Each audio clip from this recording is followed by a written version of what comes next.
Bismillahirrahmanirrahim. Assalamualaikum warahmatullahi wabarakatuh.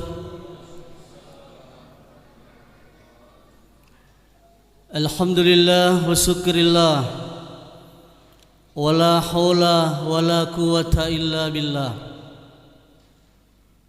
Allahumma rabbi shrah li sadri wa yassir li amri wahlul 'uqdatam min lisani yafqahu qawli. Subhanaka la ilma lana illa ma 'allamtana innaka antal alimul hakim. Amma ba'd, faqad qala Allah ta'ala fil Qur'anil Karim wa huwa asdaqul qailin. A'udzu billahi minasy syaithanir rajim. Bismillahirrahmanirrahim.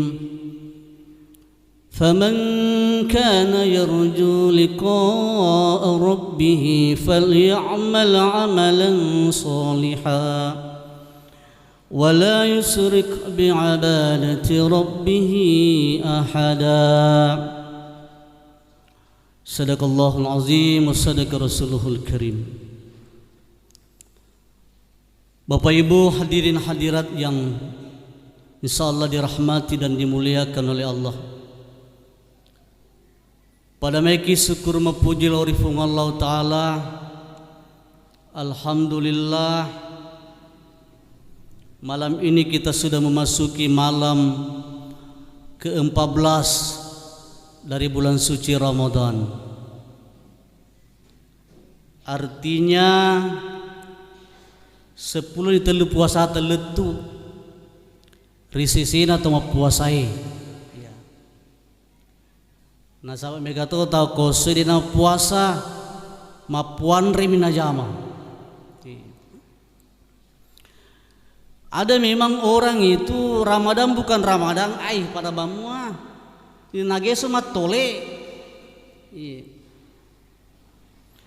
Dan biasanya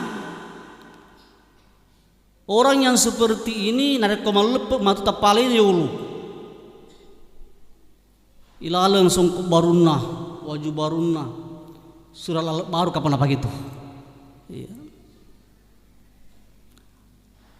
Maunya kita orang itu yang tidak ada tarawihnya, tidak ada puasanya, mohon roban lu matin ro, ajak banu melo kemal lepe.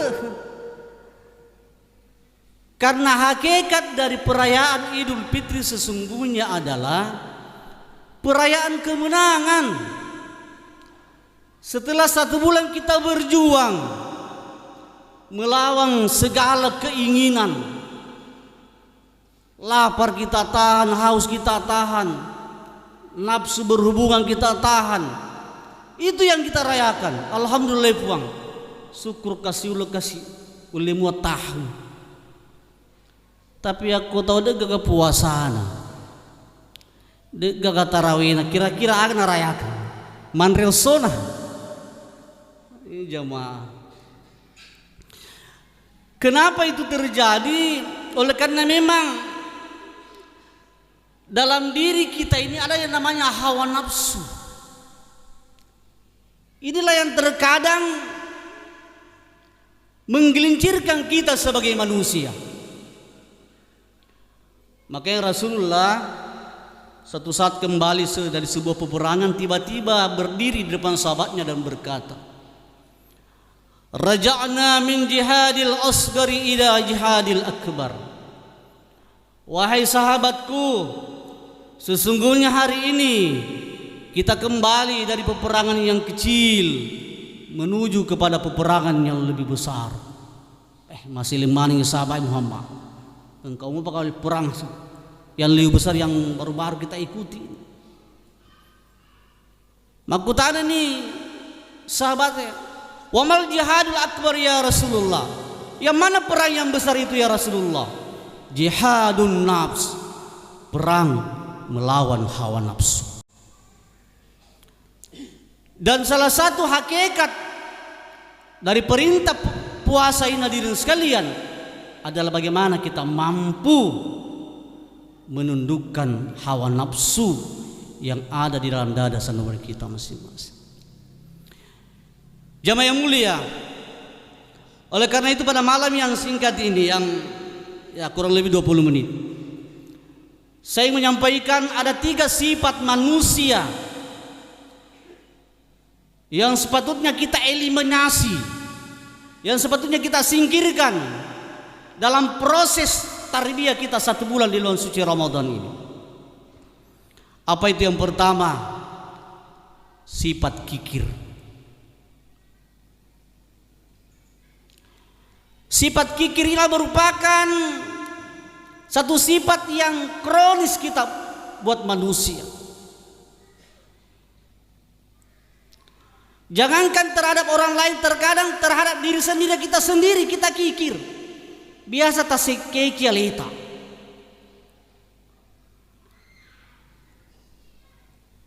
Dan itu banyak terjadi dalam praktik keseharian kita. Bukankah puasa datang mengajarkan kepada kita bagaimana di siang hari kita merasakan lapar, haus? Makanya biasa engkau tahu kedang, di banyak rasakan lina 10 telu puasa. Maksud lo, puasa itu harus dirasakan. Kalau ada orang mengatakan dia banyak rasakan, cerita dia mau puasa itu. Iya, karena puasa itu harus dirasakan supaya muncul empati, muncul kepedulian dalam diri kita untuk segera kita memberikan bantuan kepada saudara kita yang betul-betul membutuhkan. Itu gunanya puasa. Makanya jamaah yang mulia, melalui ibadah puasa ini harusnya menjadikan kita sebagai pribadi yang dermawan, suka memberi. Dan jangan pernah kita bosan melakukan kebaikan. Kenapa? Karena ternyata kebaikan yang kita lakukan Bapak Ibu sesungguhnya efeknya itu akan kembali kepada diri kita sendiri. Saya kasih ilustrasi begini. Engkau sedih, ada orang buta berjalan di gelap gulita. TV lampu. Ya, kasih kalau lo cawa-cawa sih. Kenapa anak atau buta? Padahal tuh makna kita kok di lampu. Ya, lo kena DPG, Pak Tua. Apa gunanya kau bawa lampu itu? Memangnya kalau kau bawa lampu itu kau bisa melihat. Apa kata sang orang buta itu? Betul bukan lampu ini saya bisa melihat, tapi dengan saya membawa lampu ini jalanan menjadi terang sehingga orang tidak menabrak saya. Artinya bahwa kebaikan yang dilakukan oleh orang tua ini dengan menerangi jalanan, efeknya itu kembali kepada dirinya sehingga tidak ditabrak oleh orang. Makanya dalam Al-Quran dikatakan in ahsantum li anfusikum wa in asa'tum falaha. Narek kepugau kau deceng, yakinlah kebaikan itu akan kembali kepada dirimu. Dan sebaliknya siapa yang berbuat kejahatan pun kejahatan itu akan kembali kepada diri kita. Kayaknya Bapak Ibu, ya aku itu peserta penuh pabuka masih ya maka tiga tiki aja teman noko anak gak sekusi. Itu sebagai ladang kita untuk beramal. Cuma saya pesankan kepada ibu biasa kalau kasih turun ke pabuka, usahakan pabuka yang berkualitas. Jangan asal-asalan. Sanggar makoli napa nunduk sih. Kebetulan di masjid kasih engkau tomato pakai isi buku. Pas nakeke sangat tak dempet isi buku nah. Saking makolina. Usahakan kasih yang terbaik. Lan tanalul birra hatta tumpiku mimma tuhibbun. Kasih yang terbaik. Makanya kebaikan itu harus diprogramkan Bapak Ibu. Lo kaki mat tarawih aja tak lupa di Cilingang. Iya. Di mana-mana mesti saling itu Cilingang kayak Valentino Rossi saja. Di mana lepang-lepang harus diprogramkan. Ingatkan istri tabu, kamu gak ada Cilingang tadi. Anak tak dapat titik dohe, mas cilik kumatule. Biasakan berbuat kebaikan. Jadi kebaikan itu harus diprogramkan. Terkadang biasa kalau persoalan dunia kita Muhammad secara rinci kita atur sedemikian rupa. Tapi ketika persoalan akhirat kita jarang kita melakukan program yang terbaik. Jamaah yang mulia, makanya mari kita kikis habis sifat kikir ini. Kenapa? Karena Rasulullah berpesan, al-bakhil nanti kita masekke ba'idu minallah wa ba'idu minan nas wa ba'idu minal jannah wa qaribu minan nar. Nia tu masekke magai mabelai pole pung Allah taala, mabelai pole padan rupa tahu, mabelai pole surugai, nama cawe pole nerakai. Jadi hati-hati kele, ada kung kata masekke macam cawe tak neraka tu. Jamaah yang dimuliakan oleh Allah Subhanahu wa taala. Oleh karena itu jangan memilah dan memilih. Sekecil apapun kebaikan yang kita dapatkan, jangan lewatkan begitu saja tanpa kita lakukan hadirin sekalian. Engkau tahu boleh malu sumbang ke bolata, tarik bani secur keikhlasan. Mika makuk kita Muhammad. Nah kala-kala kapikan interogasi, boleh pihak kok? Engkau mau surat tugasmu? Ujung-ujungnya si seburu biar ring. Awe, do-pah. Jemaah, tidak perlu kasih saya seikhlas kita, karena kebaikan itu bukan besarnya, tetapi keikhlasan kita. Oleh karena itu, jangan pernah kita berkecil hati melihat kebaikan orang lain. Kenapa? Karena semua kita bisa melakukan kebaikan sesuai dengan porsi kita masing-masing. Biasa mak kedawai kasih magan aja tu kasih asik nyamu parto sugi mas sumbak masih juta-juta dan sebagainya. Setiap hari naik pergi umrah haji. Ya ajat tunar, jangan kita melihat kebaikan orang yang tidak mampu kita lakukan. Kata Rasul, "Man bana masjidal banallahu baitan fil jannah." Siapa yang membangun masjid karena Allah, dia akan dibangunkan mahliga di surga. Tema kedua hadis Nabi tanani gini kita tahu. Dia konsisten melaksanakan salat sunat rawatib yang 12 rakaat itu. Dia konsisten laksanakan sampai meninggal dunia, maka dia dibangunkan mahliga di surga. Bayangkan dia tonor tajam ini. Ada kebaikan. Jangan lihat orang bagaimana itu tidak pernah kasih saya injak tanah suci, tidak pernah kena umrah. Rasulullah mengatakan, siapa orang yang sebelum tidurnya membaca Subhanallah, walhamdulillah, wala ilaha illallah, wallahu akbar, wala haula wala quwata illa billahil aliyil azim, maka pahalanya itu sama dengan menunaikan haji, ibadah haji dan umrah. Ya Tuhan orang tagiso. Kalau kita tidak mampu bersedekah dengan uang, kita bersedekah dengan tenaga kita, dengan pikiran kita. Bahkan Rasulullah mengatakan, tabassuha wajhilah wajah akhi kasadaka. Kau saja senyum kepada saudara itu sudah sedekah itu. Jadi engkau orang biasa tahu kasih asitoni, awe masuk satoni senyum. Agar apa le? Ya, jadi itulah yang kita lakukan itu sekalian. Oleh karena itu, mudah-mudahan ya, lewat puasa ini betul-betul menjadikan kita semua menjadi pribadi-pribadi yang dermawan, suka memberikan bantuan kepada saudara kita yang betul-betul membutuhkan. Yang kedua, sifat yang harus kita kikir adalah sifat riyah. Jamaah yang mulia, riyah itu adalah